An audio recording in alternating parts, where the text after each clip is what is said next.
Okay, well, welcome everybody to the January 13th joint meeting. So I'd like to call to order the Village of Lansing Planning Board and Board of Trustees joint meeting of January 13th to order at 7:02 p.m. Ronnie? And I will call to order the Board of Trustees, part of the joint meeting for January 13, 2025 at 7:02 p.m. First item on the agenda is the public comment period. Opportunity for anybody in the public or online or in person to bring up anything that's not already on the agenda for this evening. Yes, I'd just like to say that I can attend in an official capacity and vote tonight, although I guess there's nothing up for vote. Yeah. Thanks, Jim.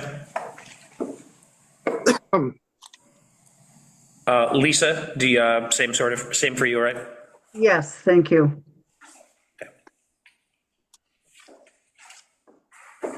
Okay, hearing no other things, I'll entertain a motion to close the public comment period. Motion by Pat. Second. Second by Lorraine, all in favor? Aye. Aye.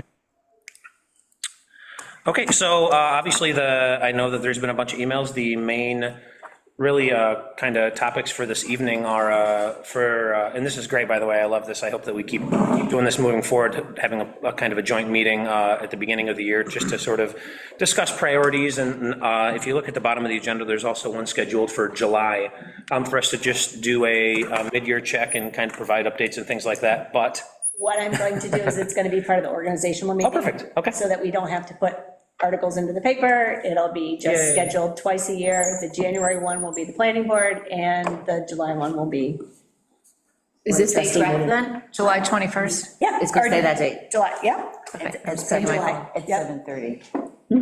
Okay, so the planning board one will be during their meeting and that'll be 7. Okay. When it's during our meeting, it'll be 7:30. But we'll make that part of the organizational meeting and you'll meet twice a year officially. there you go, that's awesome. But so really there's a whole bunch of items on here, and it's really just to discuss some of the things that that the planning board wants to try to tackle this year, things that the trustees want us to tackle this year. I really want to keep it to high level sort of points of interest for those various topics. So, right, and that's kind of the point of having, you know, the Board of Trustees and the Planning Board and the BZA. It's not for any one of the boards to say, hey, we want you to do this thing this way if they're not reviewing it, but to say, hey, here's an area where we really want you to focus on, like, I'll use the solar law as a good example, because I know there was a lot of discussion over that last year. You know, I would prefer that the trustees don't say, hey, planning board, as you're doing the solar law, we want the solar square footage to be, 5,000 feet in this thing, versus, hey, we want you to really focus on making sure it's a high enough number to do this thing or that thing. And for items like that, if, the trustees or the planning board, whoever's, coordinating whatever the topic is, if we want each other to provide updates to make sure that we're kind of on the right track, I think that that's, perfectly appropriate, versus either one of our boards or either the three, if you discuss the BZA coming in and saying, hey, as you're discussing that, we want line item number 12 to be this figure. I really want to try to keep it an independent review, and that's kind of the purpose of village government having the various boards. So maybe it doesn't always work that way, but I think that's a good goal. So,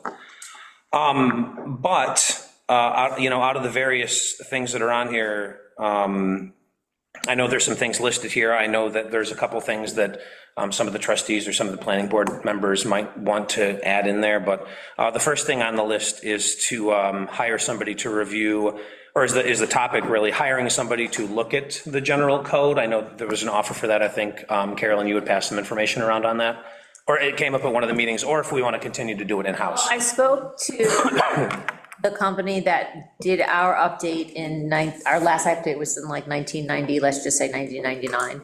And then I spoke to them because they also Natalie mentioned that they did Dryden's update. So I reached out to them to see what their services and what they offer. And I had said something in an email to everyone here, do you want a presentation at this meeting, to which nobody responded. So I did not set up that presentation, but that is something that they do on the regular at meetings. We could have done it, but we decided not to. The pros of having someone present to us is simply just to know what's out there. The cons is that we are competently updating our code. You know, when I first got on the phone with him, he was like, you haven't updated your code since 1990, and whatever, the last time they did it. And I was like, no. We do it all the time. We just do it ourselves. They don't really have any other municipalities that do it themselves because of the size of their code or just how they've gotten into the habit of doing it. What I really like about the company General Code is that they do an online code that's searchable in a different functionality than what we currently have. Find that very useful for when I do stuff with the town of Ithaca, where I own property, where I want to follow the laws of various local municipalities for whatever reason, or even just professionally when I want to look something up. Again, our code is much smaller. It is less cumbersome to look up things on the PDF, but it's also something that is available to us. I did find out that it's a subscription service and it's $1,000 a year. The thing is, though, you first have to have the code in their format, and that would be expensive. That would be somewhere between 10 and 17,000, depending on what else they do for us in terms of updating our code. I like the idea that a professional comes in and helps us, because we are all constrained in how much more time we can put into code updates. So I do like that idea, but for now, we are also happily going along, editing our code in the manner that we've been doing. So if people are interested in having General Code come in, we can just ask them to come to maybe the July meeting, or individually to the 2 meetings, and we could tell them how long we want a presentation. We want a 10-minute presentation, or we just want you to send in slides, I don't know, but whatever. And then you could ask questions. I thought it'd be nice if you came, could ask questions, but since people seem like we have a lot of other things to talk about, we didn't take the time tonight. Yeah, I think there's probably a lot to discuss then. So I like the idea too. My opinion is, right, we do, we go and we update our code, and I think we do a good job. I know that there are some inconsistencies in the code just from all the changes that have happened over the years.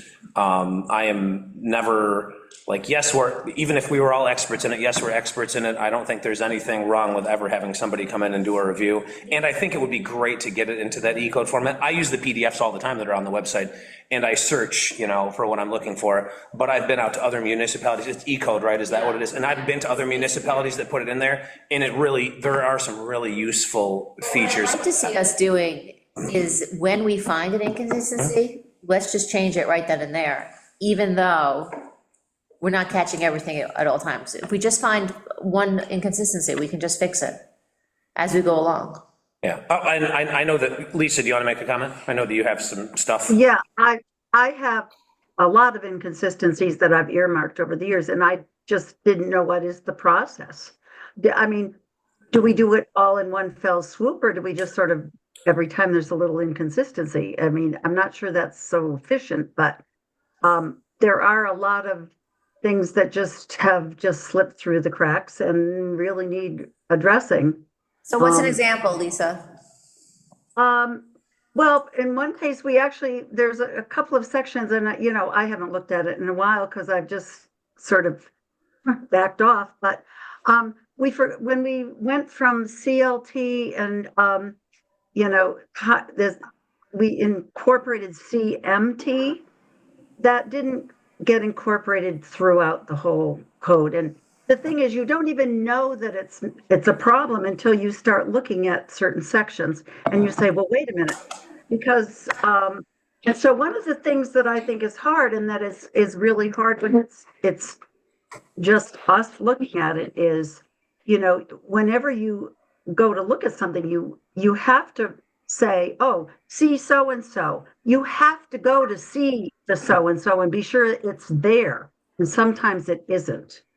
And I can give you multiple examples, but I don't want to take up the time tonight. Well, the other thing that we could do then is, if there's positive support for outsourcing, is that we could maybe make that a budget item this year and not wait till July, if that's something that people are interested in. I think so. I think it's worth having the representative address questions. And it could be at a trustee meeting or a planning board, but trustee meeting. And the planning board could be invited to Zoom in to. Well, I think maybe you listen. should, it sounds like you guys might want him to come to your next planning board meeting. Yeah, I mean, I wouldn't be opposed. My preference would be to not wait until we have the next joint meeting. I think that this is something that, at least we can get information from them on and have them present. If it's something, budget-wise, we can. I just spoke to him like 4 days ago, and he was like, what do you guys want to do? And I said, they don't want you to present, but Yeah, I think. sounds like you do want him to. Not tonight, but absolutely, I think that it would be, great. What do you have on for your next meeting? Like, how busy are you? There's 2 items, at this point, there are 2 items that shouldn't take us all that long to do. What's the date? 28th. Do you want me to ask him if he can come? Lorraine? I might have something. David Fernandez has offered to come to. For the tree. Yeah, but he could either do the next meeting or February 10th. So it would be up to whatever, probably the sooner the better, though, so we can wrap that up. Just at least, yeah. Maybe the first meeting in February, our first meeting in February, if he's. I will email Todd and you when I get home and Coordinate it, say, the planning board wants you to come to the first meeting, can you get back to Mike? Yeah. Okay. And we can move forward from there. And then also, obviously, if you want him to present at the trustees, Well, Carolyn, do you have an estimate of approximately how much time they need for their presentation? He said he does it all the time. He said, you tell me how much time you wanted to allocate. So Okay. how much time do you want to allocate? Yeah, Q&A is the issue of usually, but their presentation. But remember that wherever you present it, trustees or planning board, it's a recording. Yeah. So anyone can watch that anytime. You don't necessarily have to have them come back too, so. All right, so we can just say, when you communicate with him, ask him if about half an hour, no more than half an hour would be appropriate for his presentation. Yeah, and then we can submit other questions that we have, because it had some really good points. yeah.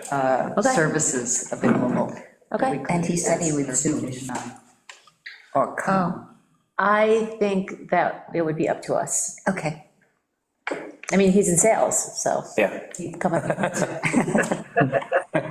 Is our PDF accessible? I'm sorry. Well, I mean, go ahead. When you search on the website, it will show where that word appears in the code, and then when you click on the link, it then brings you to the chapter, not necessarily the word within the chapter, and I think then you can search the PDF to then find the word, so it's just one extra step to find the word within the No, I mean PDF. accessible as far as, I highly doubt that it's actually accessible. It's there, you can get to it, it's fine. I'm sure that the majority of it is, but I'm sure some of the tables, and, because there's a lot of tables in various parts, I'm sure that it's not actually accessible. But that would be a good question for general code, to see if they have something built into their tool that ensures those PDFs are accessible. Or maybe it's not necessarily a PDF when it gets into E-code, so, yeah. Scott? but if we ever receive any federal funds, it has to be. Yeah, yep. Just to address what Lisa had to say, we have done work with the planning board has done work to come up with a list of items that do need to be changed. And I think, and also adding what Carolyn had said, is get these changes done. And our best practice from now on is when we find something, we change it right away. And then we basically keep everything up to date. And to answer like what you were talking about, Pat, as far as a way to search it, you can always call me and I can pretty much tell you what's. No, it's not as far as search goes, it's for people who have disabilities. Yeah, yes, that sort of accessibility, yeah, screen readers, things like that. People who have disabilities who need to access the information in the PDF. But I was proceeding with what we have. I mean, we have a list of 7 or 8 items that need to be changed right now. But we also did do that, I believe, with the subdivision code a few years ago. We found inconsistencies and we immediately did a local law to fix them.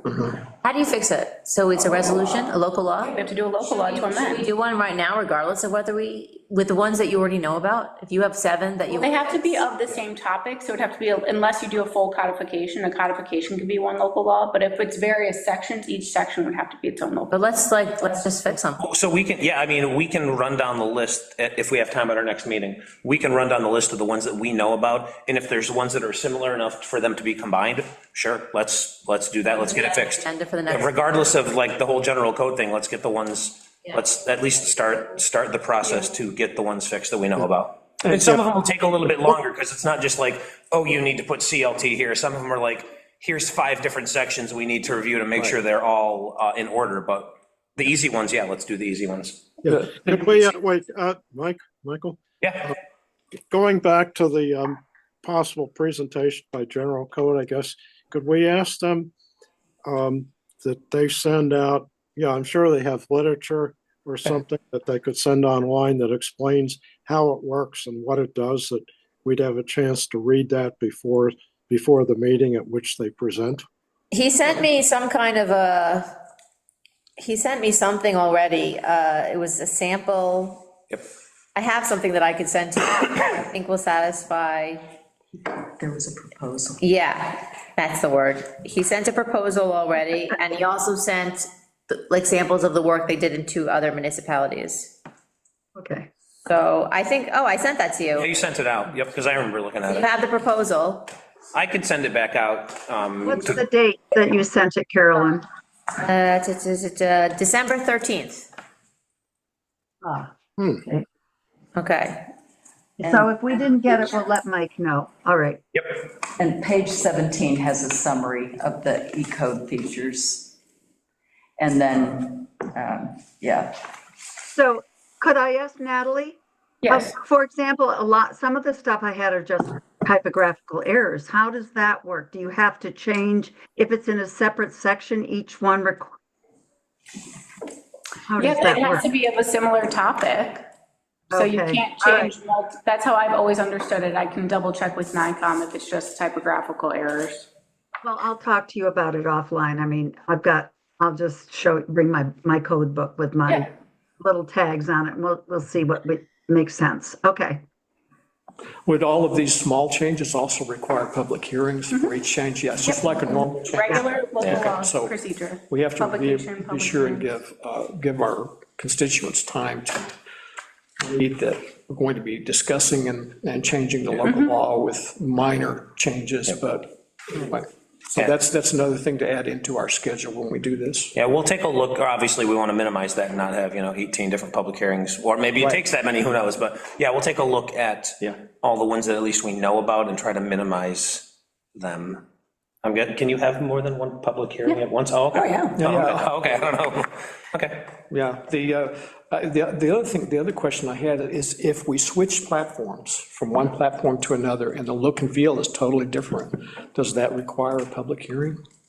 Switch platforms? Yeah, allow from just searching PDF documents to a system that's got the code in it. So here's the No, code if you go online. to E-code, in terms of E-code or just keeping our internal code but switching the platform? Yeah, we're gonna go from, pretend it's the exact same code, nothing changes, but we're going from the PDF on our website into the E-code system. Well, the E-code process is completely, there will be like a recodification with E-code when that happens. So we'll do a complete recodification. Yeah, because they said it has to be in our format. Okay, Yeah. oh, so, okay, in the- so it would the change. Everything will be like A potentially lot of formatting changes. minor, all the changes will be made in one law, and we'll go out of the public hearing. Okay, and that public hearing would say, because of this change into the E-code system, if we choose to do that, then that public hearing would let people know that it's going. It'll be a change in platform, but How there'll be they many changes in the code itself. That public hearing would encompass. Okay, thank you. All right. Okay. Anything else on that topic? Okay. Just by way of comparison, I also spoke to Collier's Engineering, which they do a lot of zoning work for the town, and they said that typically their work only covers zoning and usually runs between like $60,000 and $70,000. Anna? To do what? What do they do? Zoning updates, advice, reports. Okay. Good for them. Yeah. Okay. So the second item, and it's very much related, is looking at cleaning up our code. I know one of the things that the planning board's discussing on and off last year was verifying consistency, so really the chart of uses. I know, Lisa, you had a couple comments on that, if you wanted to share them. Well, yeah, again, it's like a lot of the CMT got left out, and I think one of the things that we discussed is, well, we have learned that you don't say, we don't have modular homes or I think, what are they called? Fabricated homes? What are they, Mike? I forget. Well, But we at still any have, rate, there's, we still have modular homes. yeah, modular homes versus trailers or whatever's on there. But Mobile I home think and, the fact is the chart of uses is a great place to start. And I think one of the things that's really missing from it is mixed use. And I think that's something we, as both our organization, we have to look at, where do we want mixed use in our village? And that the chart doesn't really address that. And I think that's something that we really have to be thinking about philosophically about what we want. Lisa, there is a mixed-use line within the chart of uses. But it isn't, but it's not allowed anywhere, though. It's allowed commercial light. well, it's allowed Commercial in new medium? places.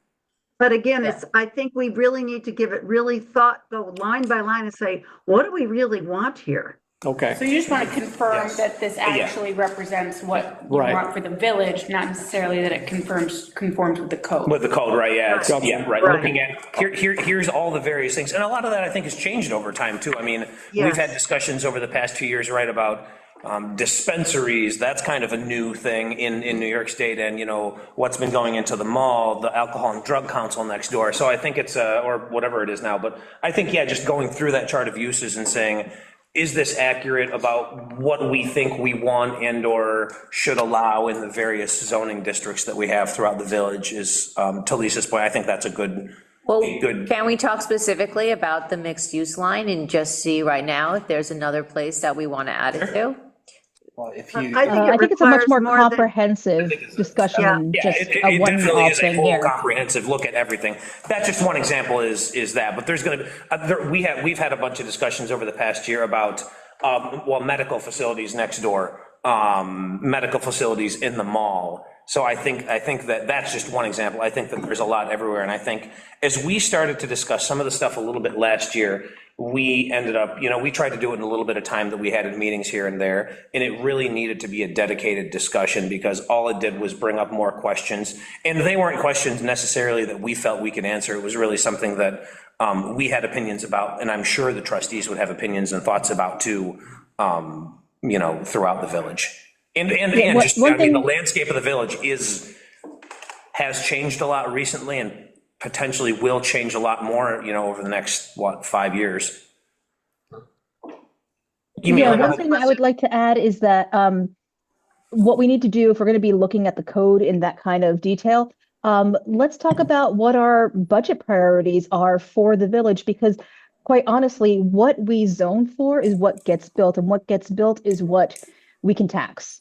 So if we want to look at what our tax base is and how we'd like to grow our tax base, the zoning changes are an excellent tool for municipality to use to signal that they would like growth in a particular area, and we can target how we change the zoning to encourage certain kinds of uses to increase our tax base to whatever target we've set. So it's a financial discussion as well as a future of the village discussion. But what I don't understand is why we're not talking about it right now. Like, I don't want to talk generally about, oh, we need to do this, oh, we need to do that. I want to do something. Well, But we can't do that, Carolyn, in this short time, or we'll be here all night, we'll be here days. I think that's my point is, Oh, my family is Yeah. going to be a long meeting. I'm happy to, I mean, I'm happy to have another joint meeting to discuss, you know, specifics about a specific thing if we need to, but I mean, there's a lot to go over tonight. That's my only point. I How love about this, working but I would love to by see, the way I to get guess- stuff done. Go ahead. Carolyn, to your point, I really feel this is one of our biggest issues, frankly. This is why I'm bringing it up tonight, because I didn't want to get too involved here, because it, you know, it's kind of a vision. I was thinking this was kind of, what is our vision for the future? But I think mixed use is a really big thing that we have to be looking at collectively. Yeah, and I don't know what the appropriate thing is. I don't know if the appropriate thing is for us to discuss it at a joint meeting, for the trustees to discuss it by themselves, for the planning board to discuss it by themselves, for us both to discuss it and come back and say, or a small committee to, you know, come and say, here's, you know, the general areas we think we want to change or have. I'm not wed to any one of those approaches. I don't know if you have a thought, Ronnie. What I was thinking is it would be nice if we could make this list available so that we could, as individuals in both boards, vote on each cell within the table. And we could also, at the same time, propose new lines of uses that might be missing. And that way we could get a feel for, does what exists work for everyone? And if it does, then that's fine. If it doesn't, we see suggestions on where certain things like mixed use should be allowed. And then we would have an overall vote of what we might want to change. That way you could do it offline and then come in and have the discussions rather than open up each cell for each line. You could say for this line, we've had, this is what's been proposed, this is what has been voted on, and what do you think? That might speed it up. Yeah. Well, I think that's I think that's a good point too, is right, we don't want to spend an entire year talking about changes to it. An entire year is probably appropriate. It might be, but I mean, as a group, I think it's better, better spent if people can take some time to look at those things. Go through it quicker. At least get some sort of head start on it. Yeah. At this point, you want to take care of the inconsistencies that we've. Yeah, for sure, the inconsistencies. That's a much quicker item. Easily solved. Yeah. Yeah, I mean, I'm fine if, I'm fine reviewing it independently and, having everybody sort of do that and ask, and it's not just necessarily, hey, I think you should include this, but there's gonna be a lot of questions on there too. I know when we looked at it, we said, everyone had their idea when we got to, medical, for example, oh, well, where does this thing fall? So I think that's maybe a good point of clarification, whether it's this falls here, or maybe it is some new line because it's something we haven't thought. Yeah, something new, dispensary, maybe that, for whatever reason, it doesn't fall in one of the, pre-existing categories, it needs to be a new line, but. Thanks to Jody's work, we have 7 inconsistencies that we could talk about tonight and repair those. Easy enough.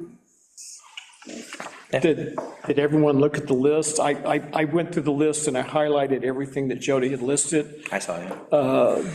So if we want to go through this, we can try to go through it very quickly. For the assisted living facility, the commercial medium traffic cell should have been populated, but was not. Right, that's exactly right. That's the kind of stuff I came up with too. But I think maybe Jody and I should sit down together and compare our notes first, because we could make it, consolidate our stuff into one. I think Natalie looked at it. I checked all of the references to make sure that I asked for the local law to make sure it wasn't missed somewhere. So I agree with Jody's call outs on the chart. I think the two points are different in that right now we want to fill in the gaps where it doesn't match what the code actually says. And then it's the second sect of figuring out what we want the code to say and what we want the chart to look Yeah. like. Yeah, and I think So step 1 is very easy, just amend the chart. Yeah, and I think there's probably some stuff that Lisa has that's not on here, but that doesn't mean that we can't just right. Jody said these things are missing, Natalie confirmed it, we know these things are wrong. Right. That's fine, I have no issue. So we get a little bit of work done tonight that puts us a step or two ahead. And if there's other changes to the chart that need to happen, that would happen. We can go and do that, that's fine, yeah. So the next I have a question. Yes. For us. So, and this would be a discussion with the consultant when they come in, I guess, February 10th or so. So one thing we have to decide is how much of a zoning overhaul or change do we want to make? Do we want to just tweak a few things, or do we want to really look hard at how the village grows? In which case, we have some decisions to make. We could decide whether we want to go with form-based code or a classic Euclidean like we've already got, and that's kind of an inflection point. And if we decide one or the other, then how we make changes after that will be dictated by that decision that we come to. So, this is Ron, I think you're absolutely right. This is like a year-long process if we want to do it comprehensively and in such a way that it stands for many years. So, the way I would propose that we go through it is, maybe have a consultant here to help guide making up a year-long, almost like a syllabus for us, so that we can, understand what we need to do and then kind of knock it out systematically, meeting by meeting, and make sure that everybody who's making these decisions is on the same page. So we're going to have to do a little bit of homework and maybe watch a couple of webinars to make sure that everybody's really clear and understanding about what the implications are for changing the zones. And there are things like, what monies do we want to unlock? There are grants that are available, from the state and maybe from the federal government. I don't know what's going to happen in the next few months. But there are definitely some things that, like the pro-housing money that is available, us changing the zoning will really push whether we're going to be able to do that or not. Correct. Yes. So 2025, really, the focus is on the review and update of the comprehensive plan, which then drives the code update and the alignment of that, and then the alignment of, the policies and plans. So that's why it's so important that both boards work together really in looking through the current comprehensive plan and anything you pick out, and participating in that update and review, and then the alignment of the code with that, so that that's just my thought. Did that make sense? Yeah. It does. No, the comp plan really is, I think, one of the first planning federations. That's basically the backbone of it should be, that drives the code. It should drive the code. And so I think you're absolutely right and you're in the midst of doing that. But the inconsistencies you've mentioned that are obvious, that is certainly something that we can do, continuously, ongoing. Do we want to go through this chart of uses then and correct these? I think, yeah, I mean, we can take some, it's not going to be a super long process. Shouldn't be. The next one is employee cafeteria food and beverage. Jody recommended that we remove the business and technology district from that. Does everyone agree? Or if you want, I think Jody's point was that it was on the chart of uses, but it's not in the code. So if you want to allow it there, we need to add it to the code section. Okay. I'm sorry, I misread that. Okay. All right. So the next one is mixed use. Jody had pointed out that it was to be allowed in high-density residential, but it's missing from the code. Missing from the chart. Missing from the chart, it's in the code, yeah. Yeah, all the rest of it. Okay. So I will write these in. Museums and public buildings Missing is from. missing from CMT. Yep. Could you stop a minute? One of the things that bothers me about this chart Version from is that Lisa gave me a long time ago with some of them you've already skipped, that she had told me that these are, you just mentioned this one and this one and this one, but. I think these are right, these are some of the different, did you get that from Lisa? Yeah. Yeah, I think these are some of the differences, right, between what Jody's noticed versus what Lisa's Well, noticed. this is, I took Mike's list Yeah. from him and then researched them. Well, I'm just thinking that maybe there's additional ones that you already skipped. What one's this, Lisa? She has, right on the first one, additional Oh, I have no idea. Residential I haven't buildings. looked at this in so long. EMT and CHD. I have a list that you gave me a long time ago, Lisa. Okay. I'm wondering, One of the things, For Natalie. Well, and so this is my concern, right? There's one list that Jody sent out that everybody has had a chance to look at. There's another list that some people from Lisa probably have not seen, I'm guessing, or have seen and haven't looked at in a long time. And so what I don't want to do tonight is get into a detail-oriented session. There's other things to talk about. If we want to talk about the one that everybody's had a chance to look at, great, we can go down that and do What that. I can but- do is take Lisa's list, take Jody's list, cross-reference them all in the office, prepare an updated code, highlight which ones were added, and everyone can review it. Okay. Okay, Could I just say, Conform to the current code. so are we going to skip what we've talked about tonight and start all over We're again? just gonna, I'm gonna. Start take with one Lisa's, unified take list of- Jody's, Put it together and circulate it to everybody. and could I just put in a plug for, at the have a header? So the header with a date and page With number. the various districts, because the way it is now, it says you. uses, and it doesn't have all of the districts listed across the top. Oh, right. Oh, I see. Yes, Yeah. I can do that. And that is, Excuse me. okay, thank you. Okay. I will have that ready. And that we can talk about it at the planning board meeting. Yeah, I can review And then it can go prior to the straight planning to, board meeting, and then we can okay, elevate it to the board of Okay. trustees after. okay. Okay, Any other comments on just generally reviewing and, cleaning up the chart of uses? So did we change from mobile home? Is that on there? The modular housing or something? it's not on here. It's not, yeah, it's not on here. I'll see what the language in the Yeah. code says, if there's a provision for modular homes, or you're talking about manufactured homes, maybe? Yeah, manufactured, that's Yeah. the word, thank It's you. in low-density residential. Is manufactured.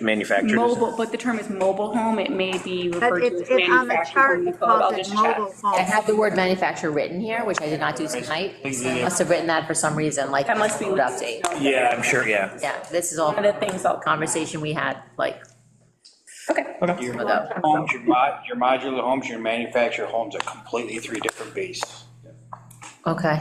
Okay. Yeah, So maybe, check with Mike, maybe they need to be yeah, we'll see if there's. broken out various differently sections for for. mobile versus manufactured. Yeah, yeah, that's part of the seeing if we need to add new lines. Right, yep. Yep. So, All right. yeah, okay. Homework. Okay, next item is finishing up tree law updates. We know that obviously there's some there. Yeah, so I made a request of Mike just before this meeting that I thought would be beneficial for him to go through the proposed tree law that we have, take every applicant that's been subject to the tree law since it was enacted, and see what the outcome would be under the new metrics that we've laid out, to make sure it's what the planning board intends. Okay. So that there's no unintended consequences to the changes.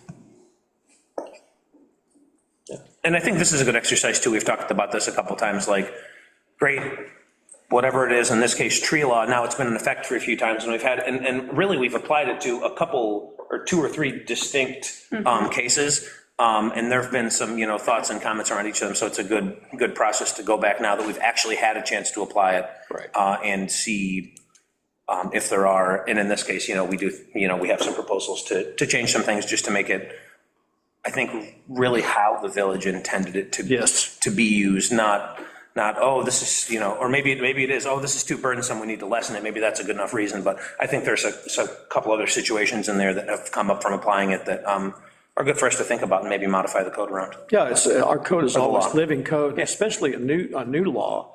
Yeah. We expected it to adapt to the uses as time went on, so this is just a time to do that. Yeah. We've got Yeah. experience It's now, perfect so time make to it do it, better. Yeah, no, it's perfect.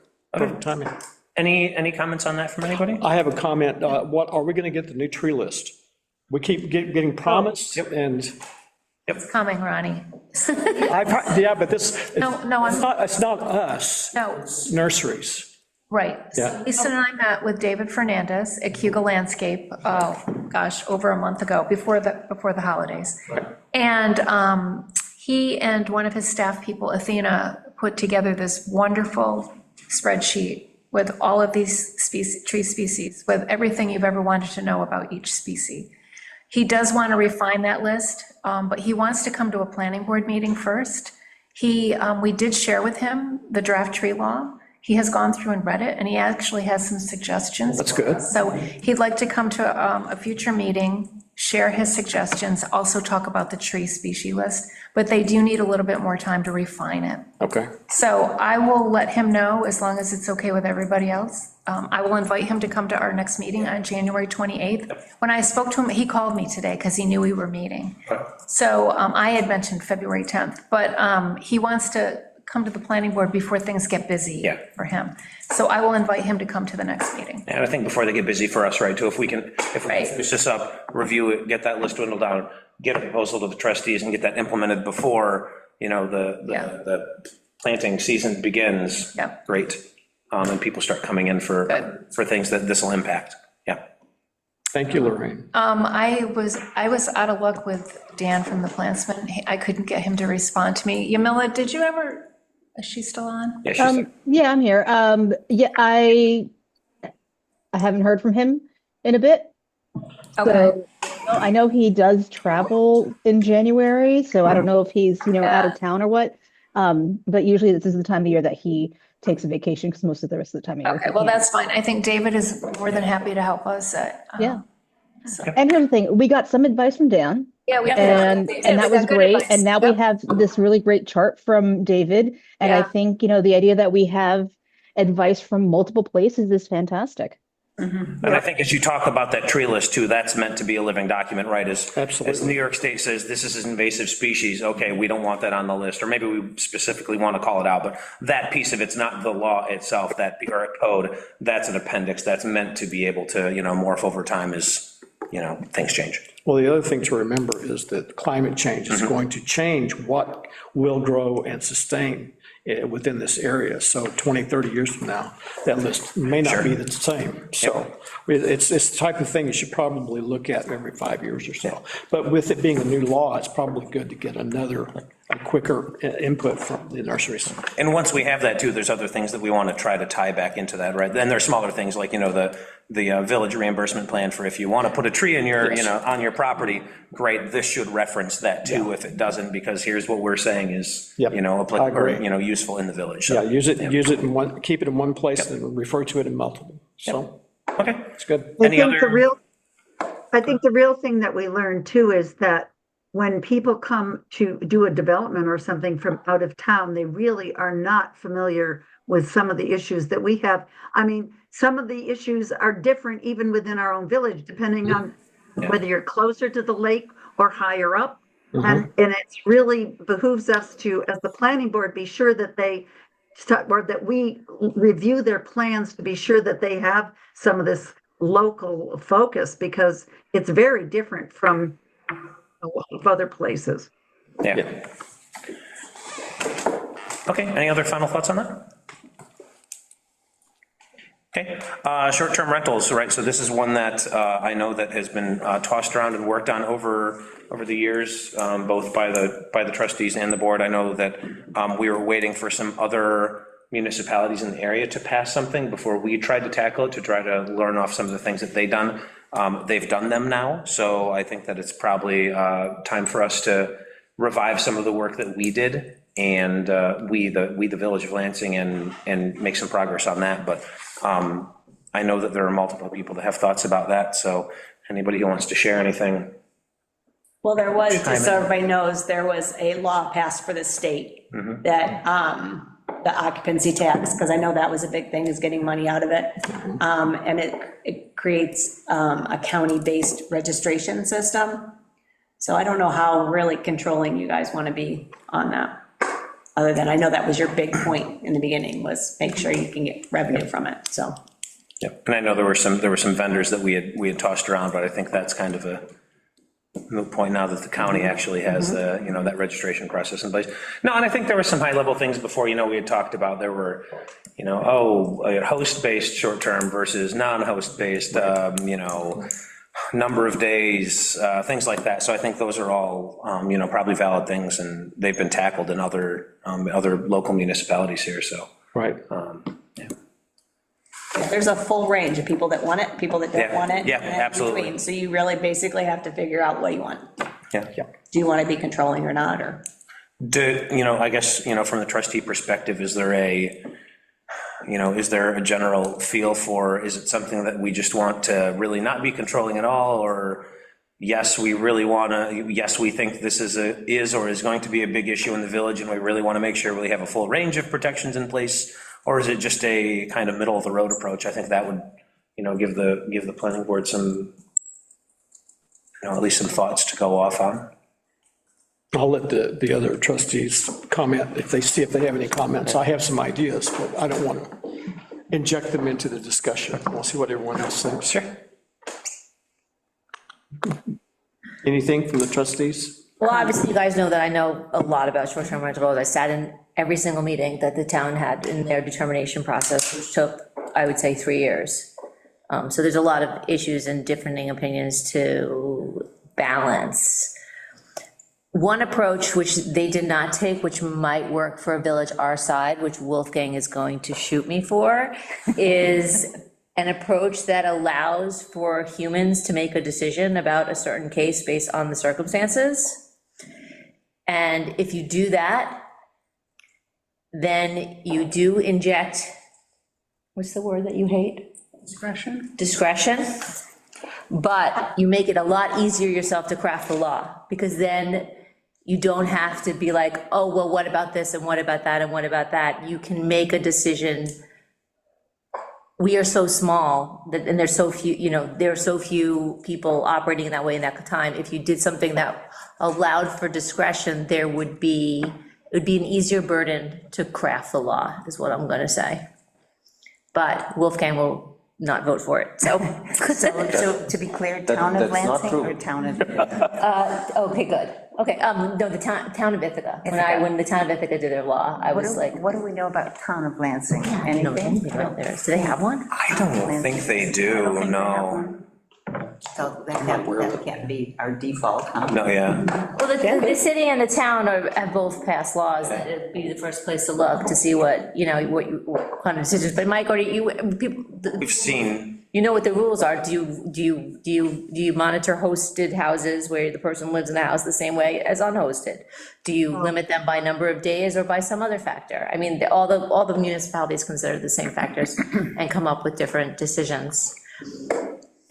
There's a lot on, the ones where, like, if it's part of your own property and you're there, that's a whole different thing than if you're an absentee owner.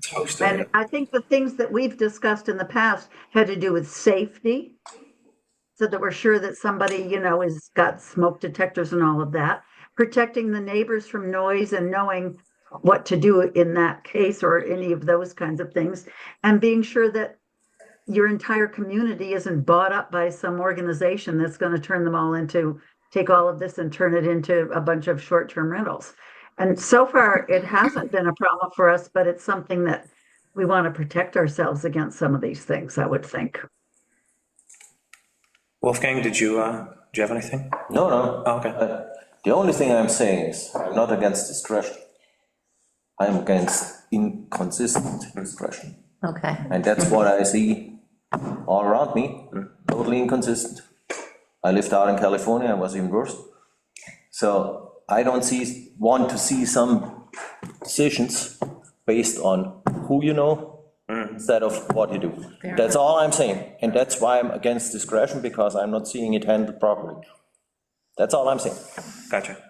I have nothing against the word discretion. I'm sorry. No, that's fine. I recant. No, just to clarify it, I want to know exactly the decision criteria. Right. Yeah. Here's the process to get to a decision. Follow that process every time. No. You can have yeses and nos, and that's fine, but follow the yeses and nos. Yeah. What I see is basically people get something permitted and people don't get something permitted, and they have exactly the same case. And I'm totally against that. That's Banana Republic. That's all I'm saying.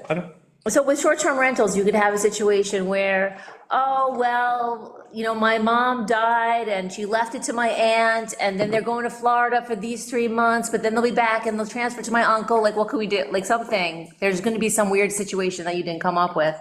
And if there's some discretionary way to say, okay, those 3 months are fine, then it makes the law a lot easier to saying. If there's they can go to the BZA and say, okay, you can have a limited permit for those 3 months because of your aunt's fell and broke her hip or whatever, you know what I'm saying? Like, there's something like that.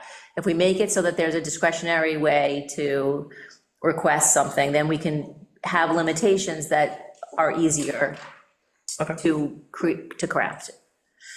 That's just my experience from watching the town try to craft a law for every circumstance. And That's impossible. spent so many years talking about it. Yeah.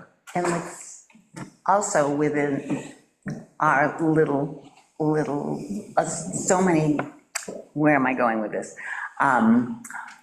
Rental properties, where there are lease leases written that you can't Sublet type. sublet, or there, I mean, so that limits. And so. That would be interesting, maybe saying that you can't have that restriction on a lease, or they're allowed to. Oh, well, you know. don't tell Yeah. the developers that they Yeah, no. can't. But I'm also In thinking, I'm sorry, go in ahead. terms of keeping the neighborhood safe, parking, just being a nuisance, public nuisance, But I would say that a short-term rental does not necessarily have any more or less nuisance than a private homeowner. I mean, I have neighbors that park all up and down my street, and it's just them having parties all the time.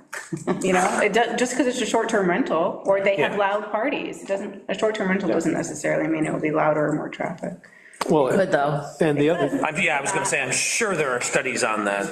Yeah, absolutely. You can have terrible tenants that live next door to you, and then you're like, I'd rather have a short-term rental. More often than not, if you have a problem, it's. Can you go and let somebody else stay there, please? Thank you. Yeah. I think Wolfgang can speak to the fact that, and Mike probably can too, is you cannot enforce noise No. or loud music. You cannot. Oh, if we had a local police force, we're willing to hire our own police officers, perhaps we could. But I know that the county sheriff's department does not have the personnel to respond to every noise disturbance in the village. And there's just nothing we can do about that.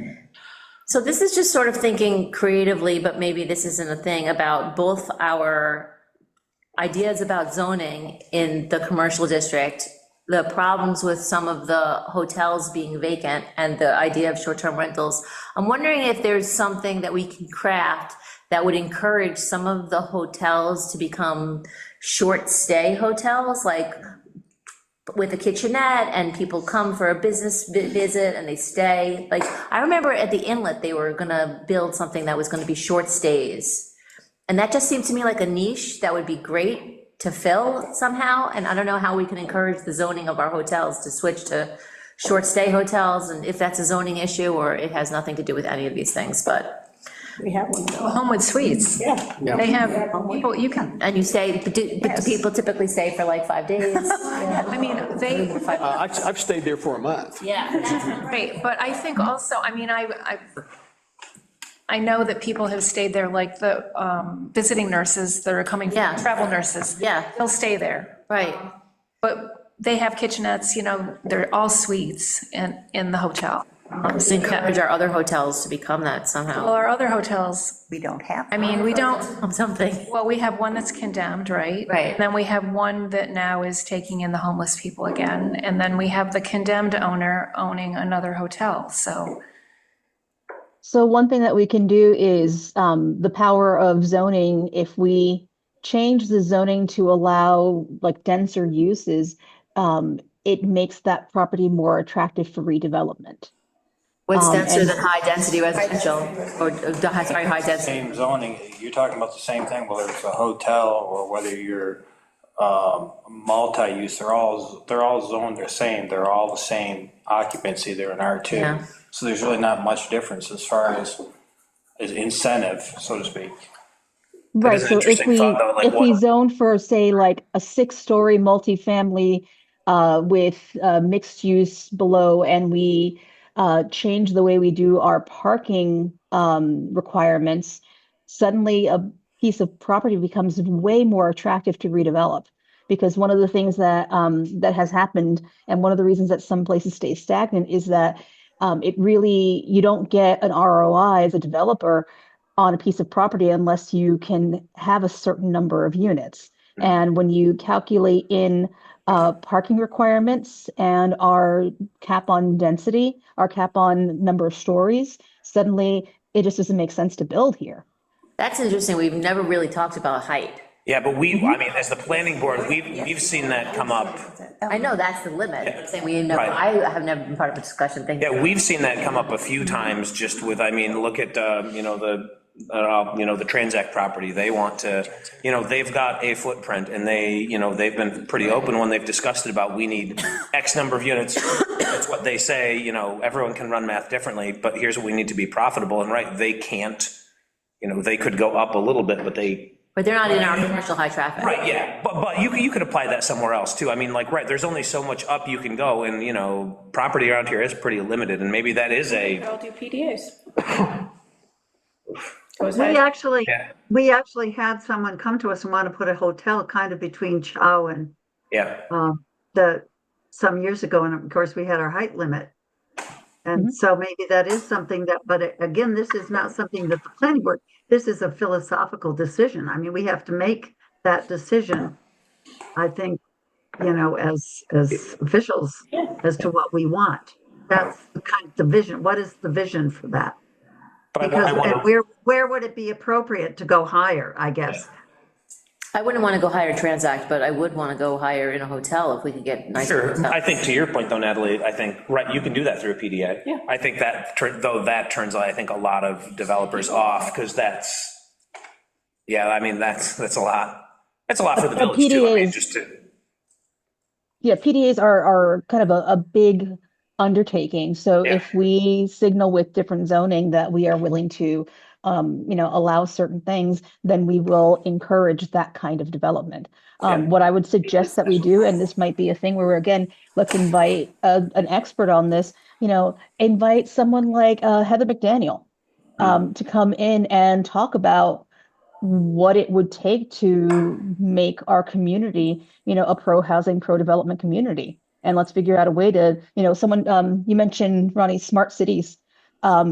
Let's look at how our code working together with understanding developer needs and putting that within a smart city context, we could actually make this village something that, has much higher revenue and much better livability.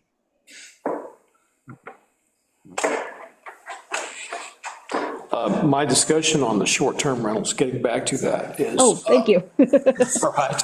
All right. The thing we need to avoid, and it's been mentioned a couple of times already, is to have a company come in and buy up properties strictly to remove housing stock from the county and the village, so that people cannot buy homes and cannot afford homes and make them short-term rentals, because they can make a big profit off of those and do very little work, and they're usually not local, they're not here, so it's an unhosted facility. The other thing to think about is if you're going to impose a length of time, I was going to recommend the same thing that you would do for state residents.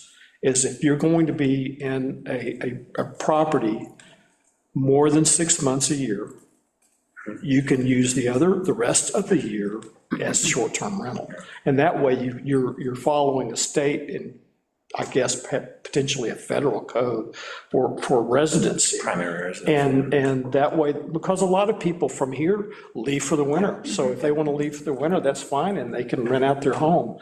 That's fine too. So those are my two comments. I dropped into the chat and sent the link in the chat, but I guess you can send that around via email. What the city passed back in May.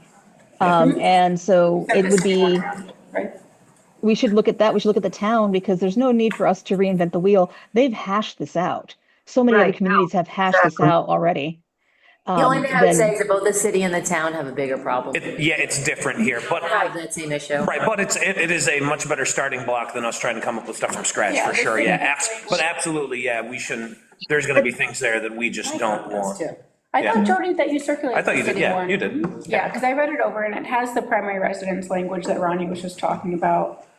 It has some other prohibitions about natural persons versus LLCs and trusts being able to. That's why I'm saying, well, you need the discretion, though, if you're gonna put in those restrictions, then you need to have a way to say, oh, but there's this circumstance where this isn't a trust, or this. Yeah, because a lot of people see our person is competent, or whatever, then you need there to be some way to say, okay, that doesn't apply to you, especially with our small circumstances where we don't really have a problem in the first place. Should we do something like craft in the law that there's an appeal process? And there's a certain set of circumstances that are appropriate for appeal. So it might be a death in the family, or it might be a transfer of ownership.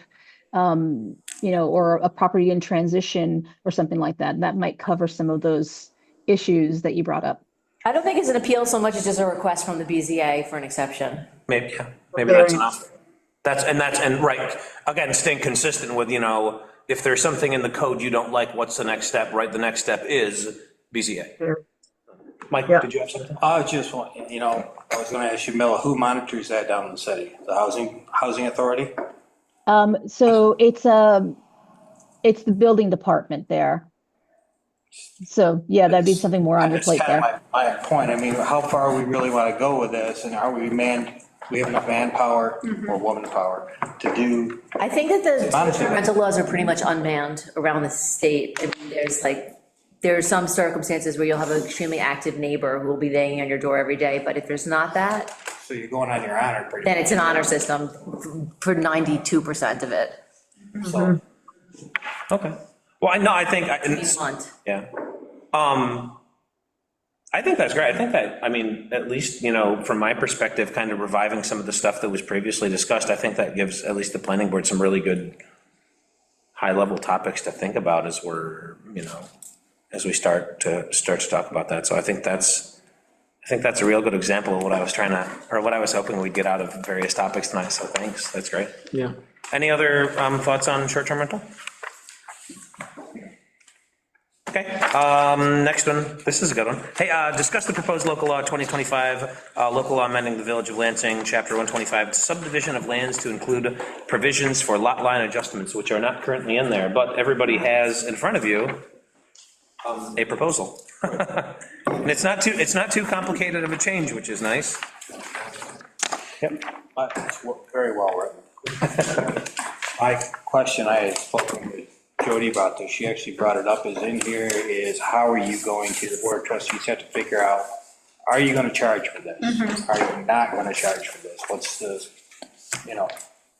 that's cut and dry. Are you gonna charge for this or not? So. Yeah, so currently the minor subdivisions and major subdivisions have an application fee or review fee and then potentially an inspection fee. And a public hearing. Yeah, but there would be no public hearing here. Yeah. So what do you want to charge for review and application? I think the minor, sub, and major maybe is also $100 each for those.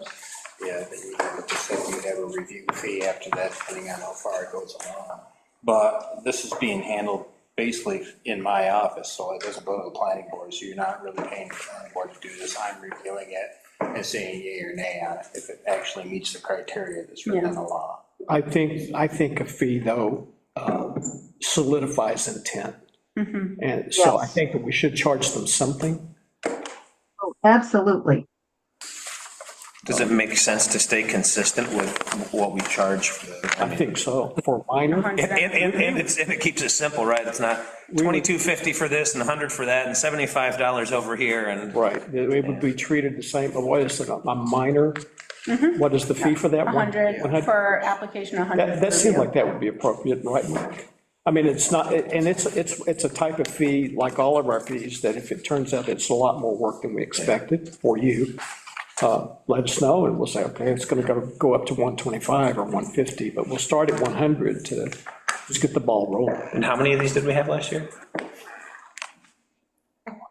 1, 2, 2. So I mean, right, it's also not a, And one's coming. but yeah, so right, this isn't also some high volume, like, No, it's there's not. 100 of these a year things that is Peter burdens. did want me to point out something, some consequences of the law potentially, that allowing lot line adjustments may then alter lot size so that a property owner could seek to subdivide and create a new lot in the future, which would then go to a typical minor subdivision process. Yeah. But he said this might be something to consider where the sewer is extended, allowing people to reduce lot size for required development.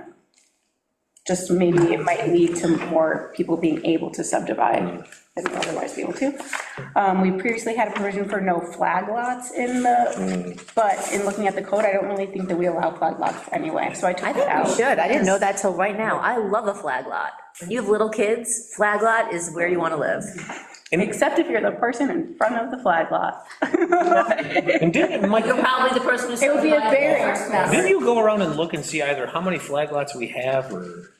There's not many. No, there's hardly any. It means that like this is the street and your house is like back here and someone owns this. What Dryden's doing now is the town. Have a driveway, that's yours. You have a driveway. So good. My sister lives on one, my friends from college, and the kids. Hang on, we've got multiple discussions. Mike is speaking, let's let Mike speak. Oh, I was just gonna say that the town of Dryden is seriously, they are pushing for flag lots right now so that they're getting housing being built away from the road. So that's what they're kind of in favor of flag lots right now. Can I ask a dumb question? What is a flag lot? Pork chop lot, flag lot. What? Jim, a flag lot is a lot that's allowed to have less frontage, road frontage. For example, in Dryden, it's 50 foot. You got a 50-foot road frontage, and then you can have like an alleyway going out to a house out back where the land is connected to that 50-foot. So it looks like a flag on a flag. Yes. It looks like a flag. So the driveway is the staff of the flag, and then the place where your house is the flag itself. Okay, I was So that- kind of guessing that, but then, but then what is the part that be below the flag There and to you the go. right of the staff, let's say? But Yumila is demonstrating for us. Yep. So you end up with a house kind of in front of another house, but, yeah. Oh, Behind all right. another house, Okay. however you want to look at Thank it. you. Yeah, there's one on Burdick Hill. That was, they had to get a variance for front yard. Yeah. Sometimes Okay. they're called pork chop lots too, I've heard. Basically, Been a New England thing. One great thing about it too is that it allows us to increase First one. density. Yep, it does increase density. That's the one downfall they're talking about. It does increase density. Yeah, go ahead, Jim. oh, all right, okay. Actually, there's one of those across the street from where I am. It's basically a house that's built way back from the road, kind of behind another house with a long skinny driveway. Yep, Yeah. that's it. Never heard the term before. Thank you. I think they're very family friendly. A lot of shoveling. It's a long driveway. Wow.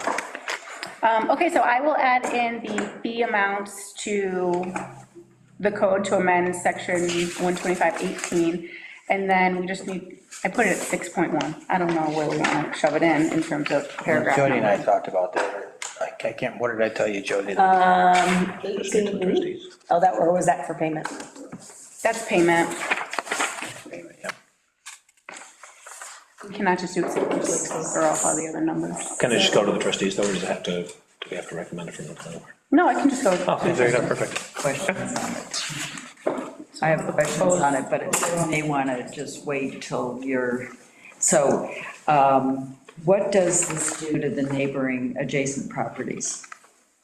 Is there a notice if you're removing the planning board? No notice, because it's just two lots and neighbors deciding that they want to move a lot line. So they have to both agree? Yes. Yep. And there'll be a deed conveying the whatever parcel, segment of a parcel. And there was some other piece in here about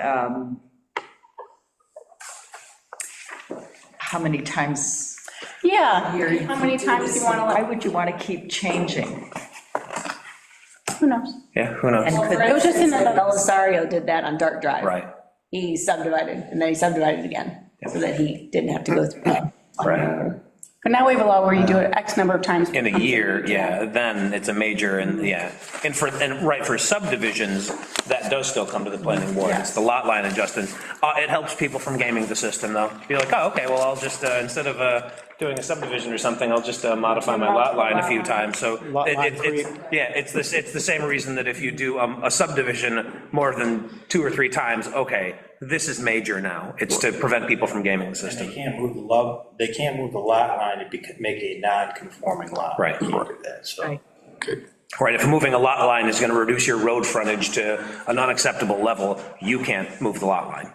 Or you have to. Yeah, so is everyone fine with the 2 times a year? I just plugged Yeah. that in as a proposed number I think that's probably good. that's adequate. Yeah, I would say.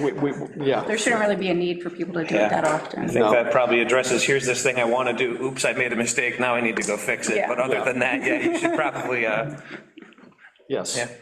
I think that's fine. Okay, so I'll have that ready for the next meeting. Okay. I suggest. Yeah, that'd be great. Okay. Next item is the best of the battery energy storage system. So this is kind of akin to the solar law, except vastly less complex. We have a couple of these in the village now. We have one at Dairy One. We have one. Dairy One, we have one on Brentwood. Brentwood. So, picture like a, big battery, collects energy, like a Tesla Powerwall, things like that. But much like solar and other things, they come with a unique set of challenges from, permitting to,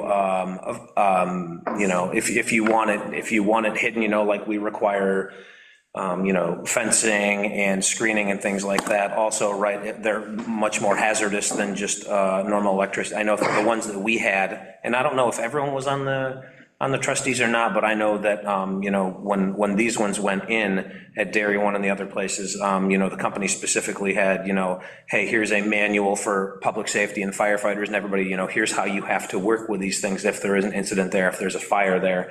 So, but New York has released, a model law and some other municipalities. I don't know if they've done anything with them yet. Well, the town of Wilson that Jody circulated is the model law. Oh, that's, okay.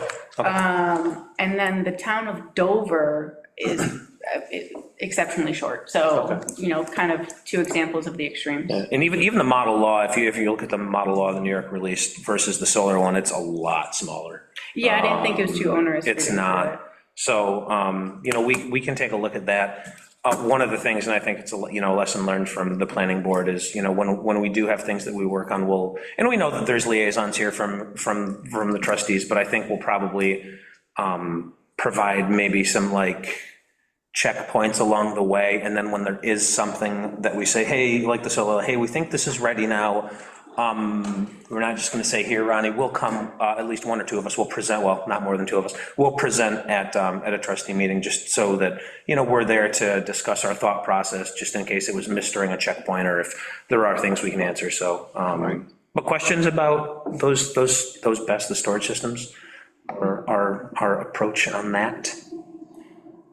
There's three of them here. I don't think there's any plans for any more, but they are becoming more and more popular, and especially residentially now. You can go online and order a Tesla Powerwall and have it, at your place within less than 2 weeks. So, and there's permitting that's already required for them, right? You can't just go and order it and plug it in, right? You have to do a power disconnect. That's going to require, an inspection from an electrician, and Mike's going to be aware of it. So there are some protections there in place already, but. Were you going to put in place something similar to the solar law where you have tiers, tier 1, 2, 3? The model law has two tiers Yeah. to it, tier 1 and 2, and it's just a two-tiered system. Like for residential than commercial, that type of? It is based, I thought, on Size, I think, is what they had theirs in, yeah. Okay. But maybe as we discuss it, maybe it is more, maybe it's a better approach for the village, like we did with solar, residential, commercial. Obviously, there's little carve-outs for, farming and things like that, but, or there would be. Yeah, it's based on aggregate energy capacity. Okay. Right. And as the batteries get smaller and more reliable and less, then It'll be less meaningful. less meaningful, but we start here, and if we need to adapt it in the future to a new technology, then we go for that. But we know that we need to watch those, at least the current battery energy storage systems, if they do catch fire, are problematic. Yeah. So that's the important part, safety, where those are concerned. So I think it's a good idea that we do have something codified. Trustees, can speak up too. So the building integrated, like the walls, et cetera, that's one thing, but a facility is another. Yep. And you really do have to consider that we rely heavily on volunteer emergency response. And I know that there is training required now, but that's a major factor you may want to consider, and if it is or is not appropriate for the space that's available and that could be put to other use. Sure, yeah. And I suspect there is easily overlap between this and solar, right? The ones at Dairy One, there's no solar there. It's, it's powered by the grid. Right. But that doesn't mean you don't build a solar farm somewhere and it's a solar farm and it's, best systems, and how does that work in conjunction?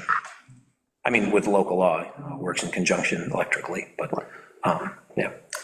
So there's one item of the code, and I'm confused there. I don't know if it would apply to any energy system or any energy facility beyond those,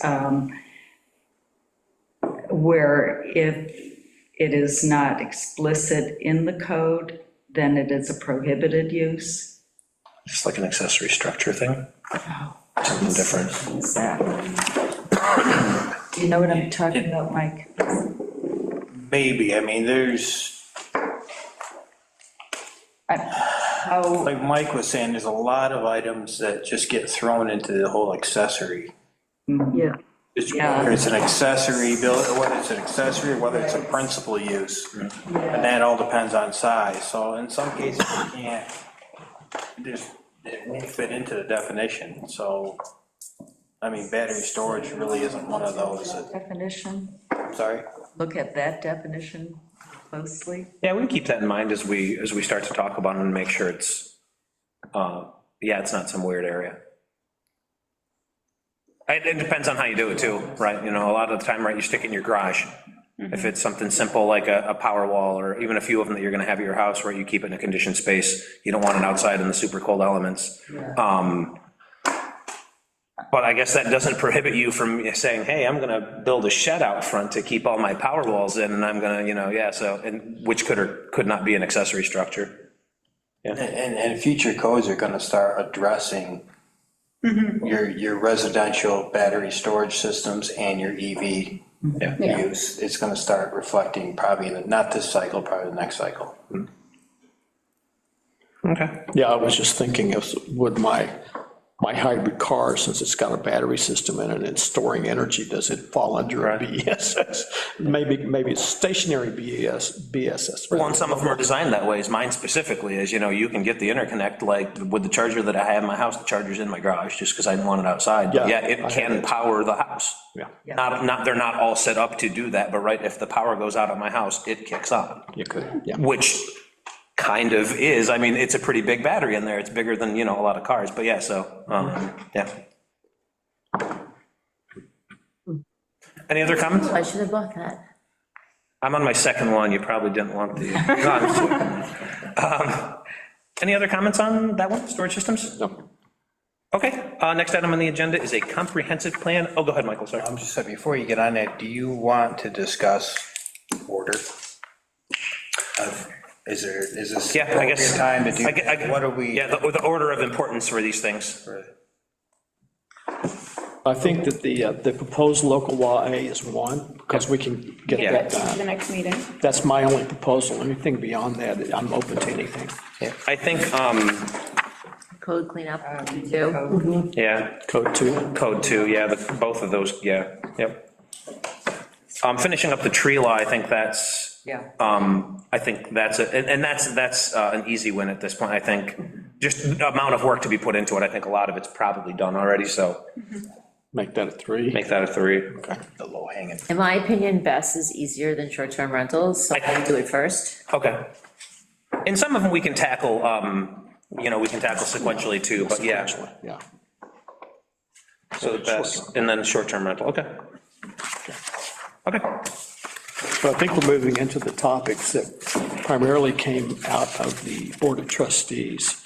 So the comprehensive plan update, Carolyn, you taking care of that? So for those of you who are not on the Board of Trustees, I'm gonna say the same thing I said at the last trustee meeting, just, we have a 1-year sort of outline schedule of, we want the comprehensive plan to be voted on in December. So we are taking these 3 months to just factually update what's changed. We have beautiful new parks. We put in an amazing sewer system, et cetera. So factually updating it. Then we're gonna take the next 3 months to think about what did we learn from the resident survey, the business surveys, and our own experience in village government to where we want to see some updated changes. And we want to have our draft ready for discussion amongst the boards in the summer. Spend the next 6 months working with the boards to craft what we have and to present it to the public. And like I said, vote in December to pass it. So that's the timeline that we have. We're in the easy part because we're just doing facts. Right, yeah. Facts are easy. But we haven't really started talking about what we want to see in terms of where some directions need to go. Obviously, the mall has changed quite a bit. Businesses are changing, and the needs of the community are changing in the housing needs. But if there are things that you want to specifically mention, that you want us to start thinking about it, we are not at that stage yet, but if the planning board wants to pipe in with what they're hoping to see, they can do that. Without like going into specifics, the survey did other like high level kind of common themes that were brought up by the residents or businesses? Yes, but I don't, what did I say last time? People want garbage service. Okay, oh, okay. Garbage service. People want the gas moratorium lifted. Oh, okay. People are upset that they can't have gas hookups. We have no control over that. I was gonna say, yeah. Like, I mean, I was thinking as a policy, we could be on the side of encouraging the lifting of the moratorium. That is what the residents want. I mean, at least. Gotcha. I think we've been on I that. can look at. What was the other thing that you said that they were the least happy about? I can't remember. Susan said crime. Oh, it was crime, okay. Crime. Right, it was crime, okay. Is a big new issue, especially amongst the businesses. Yeah. And also just kind of crime and safety related to homelessness and also just changing of the community, so. Gotcha. Fair enough. I think people understood, because I made it the question, like, please know that we can't control what businesses go into the mall, what changes would you like to see in the village? And we didn't get a lot of people saying, complaining about the mall, which I thought that everyone was just gonna complain about the mall, but they didn't. They understood that that's beyond the scope of village government. But yeah, the resident survey is, since it's a Google form, gives really excellent charts. And so those can be made accessible to everybody, and they can think about those and read through the comments as well. That would be a good idea. I could share that with everybody. Yeah, I think that would. If I haven't already, I might have already, but if I haven't. You said you were going to, but didn't. I believe it. Okay. It must have gone to spam, no, I'm sure. Share. No. But it's, wait, it's not shared with you. Oh, it's because I'm like, but it's in the comp plan folder. But you're not in the comp plan folder. Okay, share resident charts. Okay. Okay, but do people already have been already thinking about the direction from a planning board perspective? Because we haven't really gotten to that part yet, but.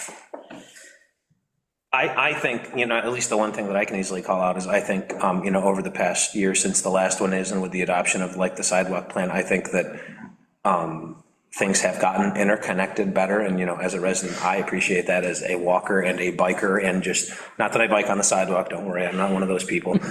There's a perfectly good road there, that's what it's for. But I think keeping up, with that and keeping that interconnected piece going, and I don't want sidewalks on both sides of the roads. I think that's useless here in the village.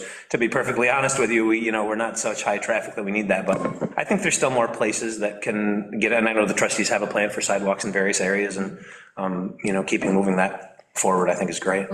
Also doing the Lansing trails, the town in Lansing, and having in our comprehensive plan interconnection between the town when the grants are applied for and they're joint municipal grants, it will definitely be important to have that in the comp plan. Yeah. I think housing is obviously important, and I know that that's already on the radar too, looking at again, there's been a lot of new developments of whether it's, East Point or the second potential one, or, Bomax, if that happens, all these other things that have happened since the last one, right, where are we with our kind of housing stock of rentals versus things like that? I know it's on the radar, but. No, keep mentioning things. I think that's important to, just look at, I know Lisa would say affordable housing. Housing slash. That is just an uphill battle, but I think that that's really important. Really important. And I think too that along with our sidewalks, that we want we want street trees so that when you walk, you're not dying of the heat in the summer. I mean, I think the whole thing about landscaping, actually, it was the chart that Yumila sent around about smart growth. Basically, it hit everything that kind of is important. It was housing opportunities and choices, attractive communities, walkable neighborhoods, mixed land use. Those were my top ones. Well, And environment was another. climate-related, because you're concerned about this, climate-related, extreme weather is becoming a bigger topic. So having something in terms of providing shade is definitely not in there now, and adding it as a shade element, that would be a new element that we would add, that would I think be. just in general, resiliency for those things, they're happening, they're gonna continue to happen, maybe more, maybe less, but they're gonna continue to happen, probably more. Resiliency for them. I think, and we had this discussion when we were talking about the solar law too, right? We're talking about the solar law, here's the law, here's the rules to follow. Well, shouldn't we promote that? Well, it's not really the purpose of the law to promote it, but the comp plan, at least from my perspective, promoting the use of renewable resources, and I don't want to just say energy, but energy and resources in projects, whether it's a solar panel or looking at the materials that we use maybe we want to put a playground in a public park and just kind of looking at, we use wood chips at some of them, great. Maybe it's, recycled rubber, maybe, various things, but those are, just kind of topics like that, renewable resources in, commercial, residential, and village projects. I think it's important, and that probably leads to some resiliency too. And just to focus on reduced usage. Yeah. Energy use and, reduction, not just. Yeah. I was thinking about affordability and the price of building materials and how high they've gotten, and I was thinking about with the amount of destruction there is in California right now, it's probably enough to impact what we're gonna pay for lumber in this town in 6 months. Yeah. Yes, Yeah, absolutely. for a decade. Yeah. Yeah, so it's not gonna, Yeah. it's not gonna ease the problem at all. And maybe think about some proactive way, I'm sorry. Go ahead, Jim. Was that you, Jim? No, Okay. I didn't have anything. And just thinking about some proactive ways to encourage just affordable workforce housing, how to do that. Or just. I wish I knew, I wish I had an What answer. everybody wants to know. Well, that's what I wanted to ask you about, Natalie. Yeah. I think, did I ask you already? Zombie properties. Yeah. They're mostly for mortgage foreclosures. What about just a vacant property in a town? Can they? One doesn't want to use it, I don't know much it's a private use. You can't force somebody to sell it or do something with it. Okay, what if we had a parking lot condition law? Ew. Ew. Property maintenance. What if we had a specific one that talks about potholes and drivability of your parking lot? Do we have that? Property maintenance. It's all in there already. I could spend half the year going around writing up on a lot of. Oh, right, I could probably. Well, I'm just thinking about one particular parking lot that's how much finding, like, what if we had a greater enforcement stick with regard to that? Would that be helpful, or that would be not helpful? Possible, yeah. I was wondering too about, how you would revise a code for these these properties that are just Why don't sitting. you tell me offline what property you're talking about, and then I can figure out a way. I think I can figure it out. I can. I don't know, I think there's a few. Well, there's a big one. There's a big one not far from here, right, Carolyn? Yeah. I mean, you could do that and Get go out through the and, forest code or something.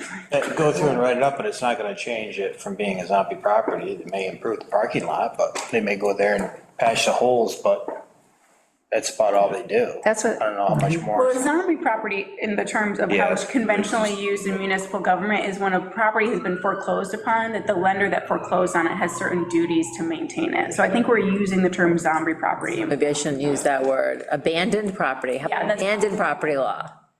We can have an abandoned property law. It's a property stands vacant and is unoccupied, and there's no known use for 9 months, then blank happens.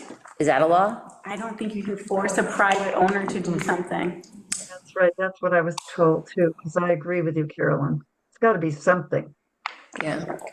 Isn't there any way that, particularly if the property is decrepit and everything, it could be considered a public nuisance?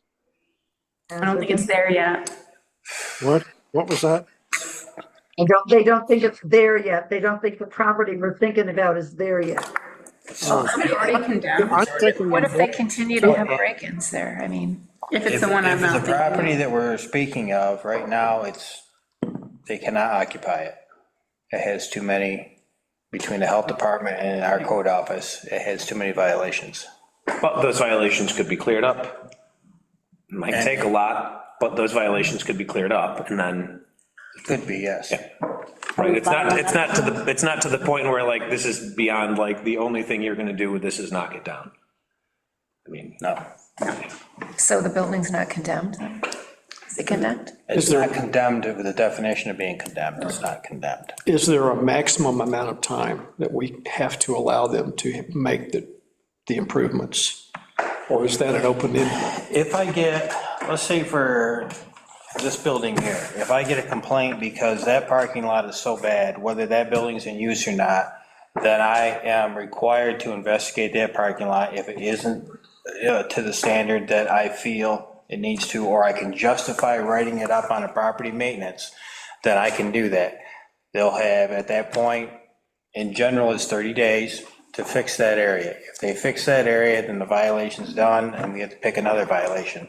But it's not gonna help revitalize the inside of that building, now that that building is not occupiable at this point. but for that, I thought but for you the had building that mentioned- has, I thought you had mentioned to me that in this circumstance, the county has kind of usurped your. The county health department, because this property that we're talking about is an R2, the county health department has inspections just the same as I have a fire and maintenance inspection.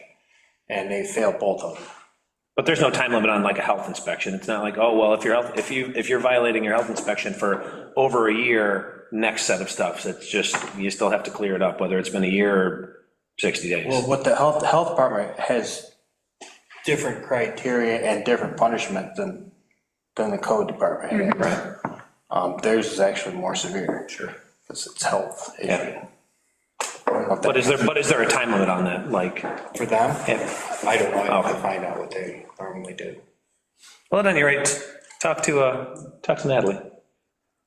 But if I get a complaint for it, I have to go out there and do something. Yeah. Let's move back to the comprehensive plan. Okay. These are discussions we can have ongoing. We can't solve it tonight, but we know it's a problem. So what I would say is that I have started thinking towards policies, and I've encouraged everybody in the comp plan to start thinking towards policies and just kind of keep notes, because we haven't gotten to that bit yet. So if you're on the planning board and you have some policy thoughts, share them with Lorraine. If you're on the Board of Trustees, you can talk to Kathleen or myself, and we'll start thinking about ideas. Like, we don't have to wait till the end. Since we do have that joint meeting in July, if there's not something else on that agenda, that could be a comp plan discussion, but if it's too crowded, we'll schedule something else. Can you share a list of the policies you're considering now, so we don't duplicate I'm them? almost doing nothing, like really haven't, I'm just thinking about it for myself, and I don't have a list. Perhaps I'm just thinking about it. Or maybe we can create another file for the comp plan that just says potential new policies, and then let people start adding in. Yeah. As you go along, and as the planning board or whomever reviews it has an idea, they can. If you have ideas, just email them, and I'll keep a running list. But yeah, I think everybody pretty much knows what we want. We all want a walkable village, and it's, when you read the old comp plan and you read the new comp plan, it's kind of wonderful. Like, we did a lot in 10 years. I really think that it's commendable how much was accomplished. You look at what parks existed 10 years ago and what's now, and you look at the goals that they had and what's been achieved. And I think that the village did a great job for the last 10 years. Okay. Next item is mayor's comments. I won't have any comments tonight, but we do have a couple of other topics that we've alluded to tonight. Smart growth community, and that was you, Yamila. How do we want to consider smart growth community? Do we want to try to achieve that? And do we want to insert that into our comp plan? That's not for Yamila to decide, but the discussion, this is something, let me read you this. I found this. This is a quick summary. A smart growth community designation refers to a community that actively plans and develops according to principles of smart growth, which prioritize compact development, mixed land uses, walkable neighborhoods, diverse housing options, and the preservation of open space. We do some of this. Do we do enough? I don't know. Then it goes on, aiming to minimize urban sprawl and promote sustainable development. I think that we at least try to implement this in practices. We don't measure it, but the key elements are mixed land uses, compact design, walkable neighborhoods, diverse housing options, transit-oriented development, and open space preservation. So you can be assessed. There's a checklist that we can go through, and this was a plan. The smart growth was, their goal was to achieve that by 2020, so we're 5 years beyond that initial program, but do we want to look at how well we already do these and expand it a little bit if needed, and then we can start working towards smart growth. This is just discussion. Yeah, a lot of these are already in the comp plan, and just going through them, they're scattered throughout. But if you look at chapter 4, actually all 3 of the program principles are scattered. I almost think we are a smart growth community, just based on our layout that we were born into, and also the things that we've all identified as values. So we may want to take another look at that and see if there's something that maybe we want to focus on more, or something to add. But these are good basic principles. We could be more explicit about it. Yeah, and in an implementation plan, when you look at, not just your annual plan, but when you're looking at like a 5-year and then 10-year, couple that with your capital and your financial plan. So that you actually kind of have a roadmap and then check in on it. Does that make sense? Yeah.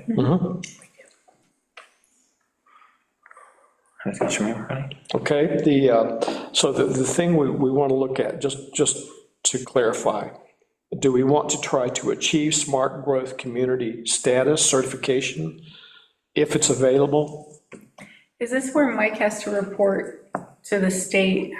I'm not sure. What I'm saying is we could do some research to see what it requires to certify, and then the long-term implications to our staffing. Does it require certain types of inspections? It may just be simply putting a little additional wording in our comp plan that would show that we're trying to meet those goals. So what is the real advantage aside from improving your community, what is the advantage of this versus what we've already sort of got? Originally, it was to make it easier to get federal grants. Okay. I don't know if those are open anymore. And it's also a way when someone is looking to develop, some developers look for municipalities or areas that are smart growth communities because they know what to expect when they go in as far as the planning stages, the development stages, the engineering stages, and what the community will look and feel like generally. Okay. Sounds good. Okay. So Yamila, would you like to research that a little bit to see what's available and what's necessary to certify? Sure, I can look into it. If you Yeah, go- I'm not really terribly familiar with that part of it. But my sense is that if getting that kind of certification unlocks certain things for us in terms of, funding or if there are certain kind of thresholds we have to meet in order to be able to do certain things in the village, then it makes sense. But if those programs don't exist anymore, then the idea of some sort of official certification doesn't make a lot of sense. The principles are great, and I having agree. some Yeah, sort of, absolutely. and making sure that we're very explicit about, we admire the principles of smart growth when we write, in the comp plan, and it has these things. That's also great. I mean, one of the things that we can always do is, if we have like a one pager that may not be officially smart growth, but like tells developers this is what we value in the village, it certainly helps start a conversation with them so that they come to the village prepared to do the kinds of things that we'd like to see as growth. And it really does, it kickstarts a conversation in a way that's really good. It also holds us accountable because it's really easy, after doing, coming to these meetings on a regular basis, you kind of lose sight of a few of the bigger picture things. And keeping Absolutely. those in mind is great. Yep. Yeah. So I'll look into it. If you would look into that and just share with us whatever you find, it might cause another discussion down the road on if we want to pursue that. And Carolyn, these key elements might give us some potential topics for the comp plan too. So to get you started, I sent an email. There are three. So for the state, you would go for the Climate Smart. You just go to climatesmartnewyork.gov. If you want the pro-housing, which would be for the only reason that you would want that status is it's a prerequisite for applying for certain grants, discretionary funding like Forward New York. And that's hcr.ny.gov. So you can just Google it too. And it's got the templates that would be required for the housing and permitting data. And then the smart growth is dos.newyork.gov. And then you can go. I'll just forward it. Thank you. Yep. And the last topic is the pro-housing community. And this is at the state level rather than federal level. And we can also potentially get pro-housing community grants. Not necessarily, I don't know if it's necessarily, as a village, we won't be building housing, but we might be able to help potential developers build workforce housing, something that's affordable by proceeding through pro-housing, being designated a pro-housing community, and then share the ability to get grants with developers. There are two current criteria. You have to show through permitting documentation, this would be up to you, Mike, I don't know how hard it would be, but, so I'm not committing you, but just think about it. They have to have approved either one, permits increasing their housing stock by 1%, I'm sorry, for upstate, that's us, 0.33% over the past year, or permits increasing their housing stock by 3%, sorry, 1%, I should have taken out the downstate, 1% upstate over the past 3 years. So if we can show that we've kind of we might be on that trajectory, and we would just apply and receive it. This is all new housing?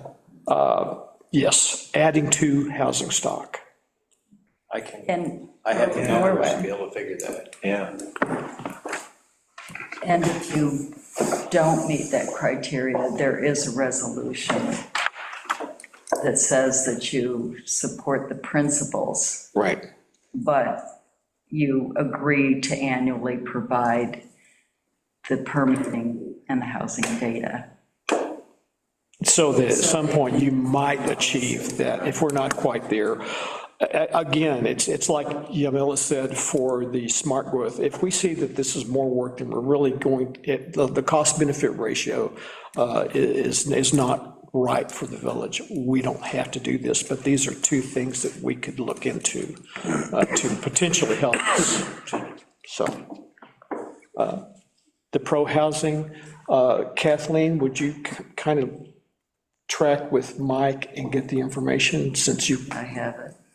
just communicate, I guess you can communicate with all of us, Mike, to see what we want to do about it. Yeah, I mean, I have to know the parameters of what they Yeah. consider housing. Are they thinking square footage? Are they thinking single family? Are they thinking like, what do they consider? Number of units, yeah, I don't, Comparing, so it's. yeah, I didn't go that deep, I just wanted to, it's a way, whatever the measurement is, I know that we're proceeding in the right direction. We've got a variety of housing and a lot of it, so we might be able to get that and potentially help a future developer. Think of the Transact property, for instance, that they might, if they're having trouble with development costs, we might be able to help them out with the state grant. And that's all from the Board of Trustees, I think. And I don't have any comments for tonight. And we normally have a general discussion around the table. Do the trustees? I was gonna say, we can go around quick. Kathleen, general discussion, anything? I'm blanking. Beyond what we've discussed. Yeah, beyond what we've kind of- discussed tonight, yeah. We discussed the world tonight, so.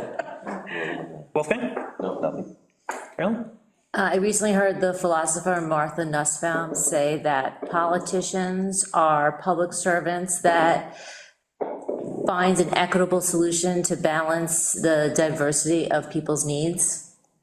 And so that's what we're doing here. Susan? Just a quick, I just happened upon the Town of Lansing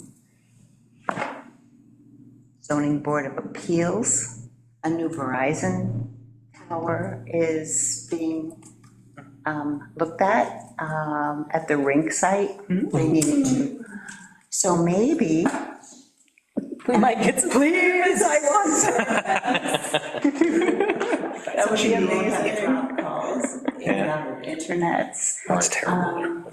So it looked favorable. They just had, it sounded like engineers were just engineering.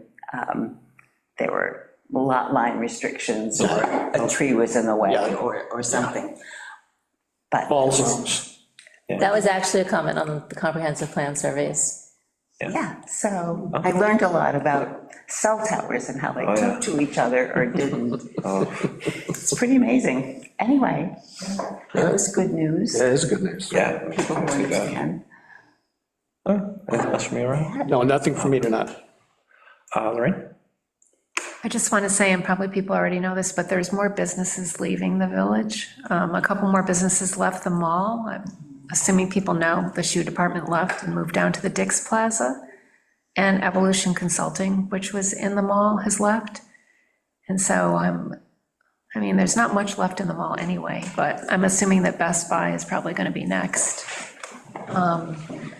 And I wouldn't be surprised if K's isn't far behind them, but it's kind of sad to see it continue to empty out. But I'm just wondering if Cuba Medical, well, now, Cuba Medical has merged, right? We talked about this the other day, and what that will mean for the facility, especially now that Cuba Medical has bought Dr. Arleo's office. I don't know if everybody knew that. That's all tax exempt.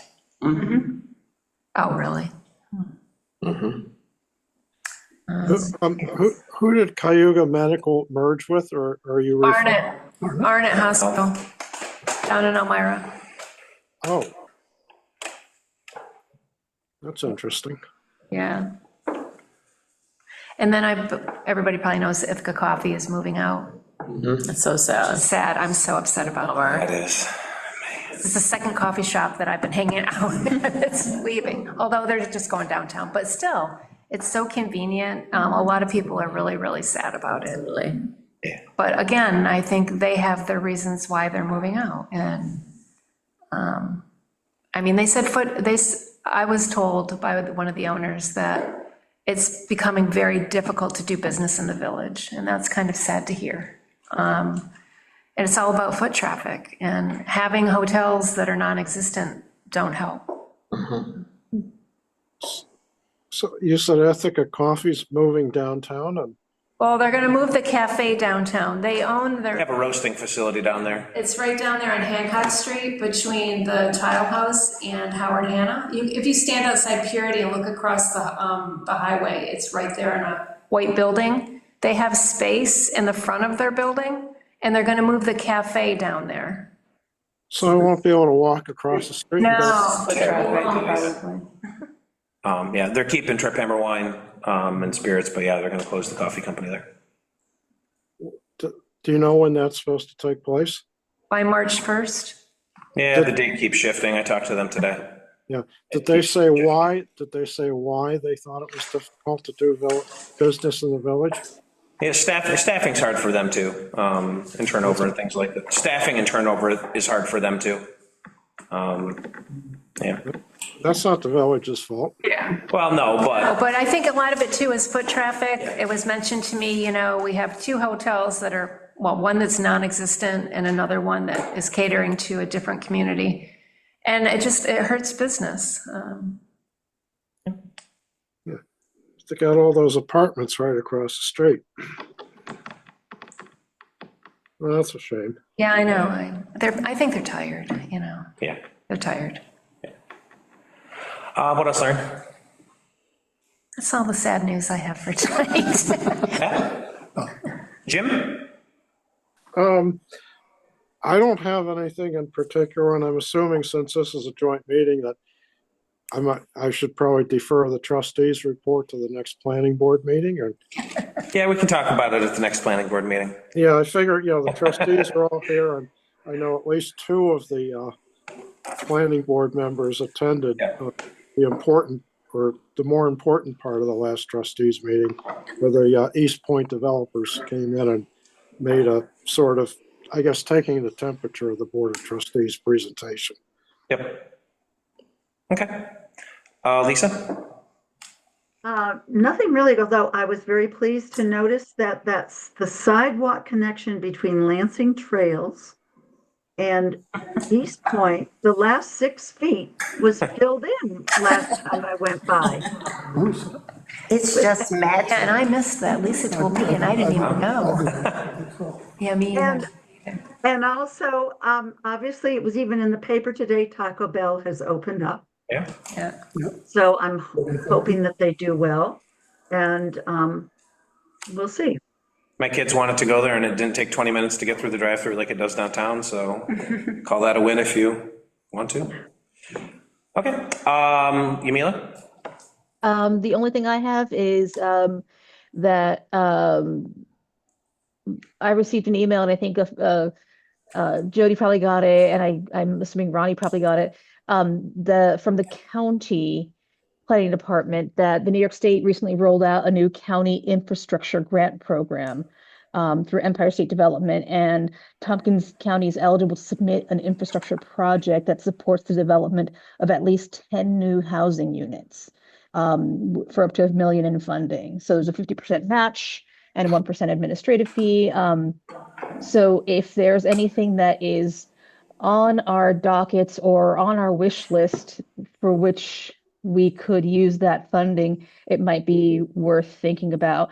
And since Park Grove came and did that presentation, I'm wondering if there's any infrastructure projects that are in or around there that would improve the village that could benefit from a grant like this. Okay. Well, thanks, Yamila.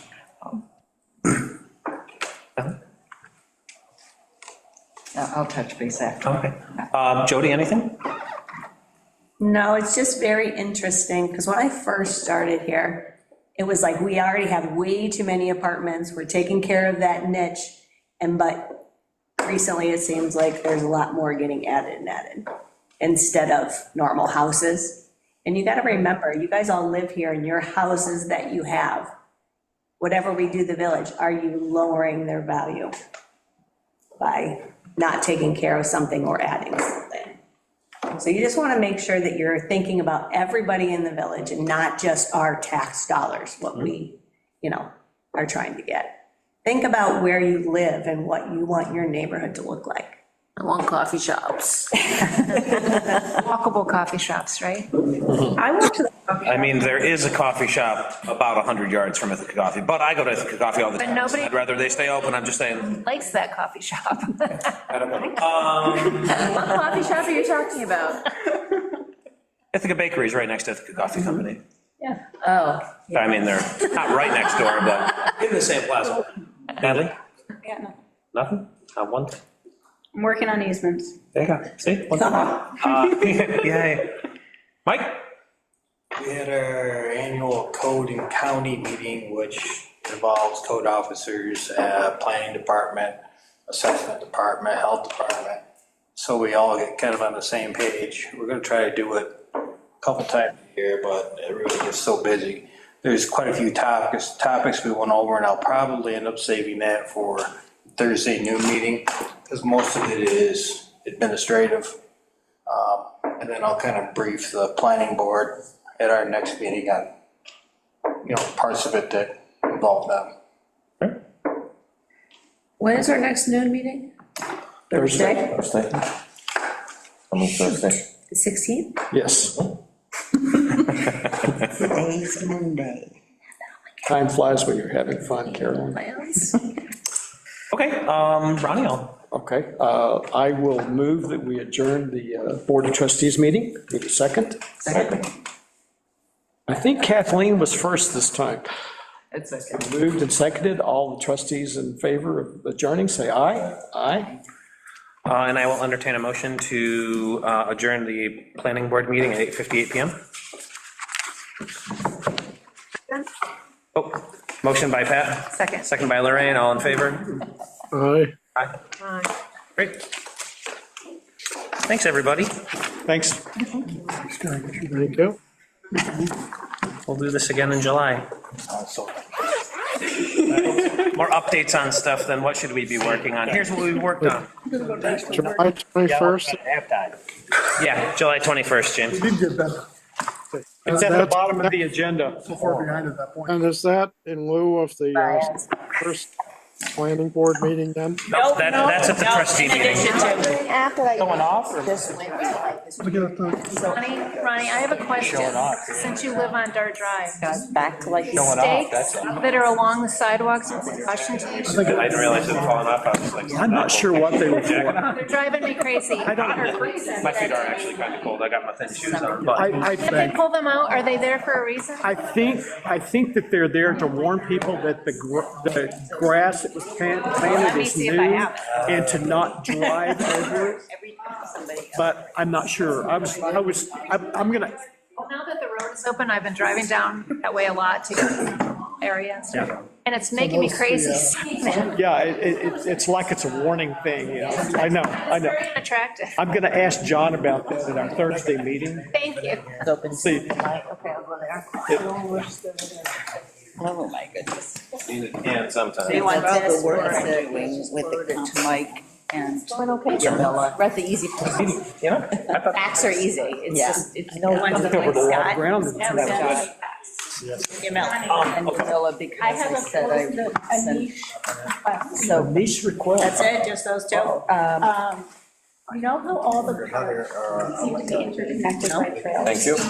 Want everybody to get it? One part today. Which one I does? think they're the two that presented the most. Oh. At the beginning. There's one. Oh, at each trail. I was working Friday, Saturday. And some of them, especially, I was out there with Graham, and some of those up there, yeah, you go. playing a little bit. Yeah, Oh, yeah, that's a good one. crossroads. Not working. Left takes you to What Schaefer you're and right. requesting is Down. I mean, you already sent it to Ronnie before. like at the, near the park. I don't know. You already sent it to Ronnie before. I don't want to tell you It's that. like a trailhead map. Yeah, we can, Backwards. Not that we're that complicated. we'll just I thought have, it was gonna be a simple link, and then I was with Asher, and I was like, well, where the hell? I do it on. Now. Left So I takes you to just turned around Schaefer, and- left takes you to Schaefer, right takes you to Lansing Trails 1. yeah, some, I learned but see, that. some of them aren't normal trails either, they're just walking. Please keep backwards. You can get off Well, I mean, you would know. Right, but I was, Make people know. But I don't know. oh, no, but I said it was. I don't know. Sit back. I don't know, Pat, I'll try to. You want something in the park. In I was the thinking, like your questions. Going down the Does anybody know what the signs are? now turning around. It's not, it's not, Everybody is it's not leaving. bad. No, that's a good idea. Staying healthy. And I didn't mean to ask you, that's probably for the better part of the year, but, I know that like we're doing this, And you know, I think this is great, especially the January. then we tell the guys to freeze. And look at that. Could we be? Yeah. So, but if you go around, it's 10 seconds, even if Mike? Regularly, I'm always happy to just even talk about whatever.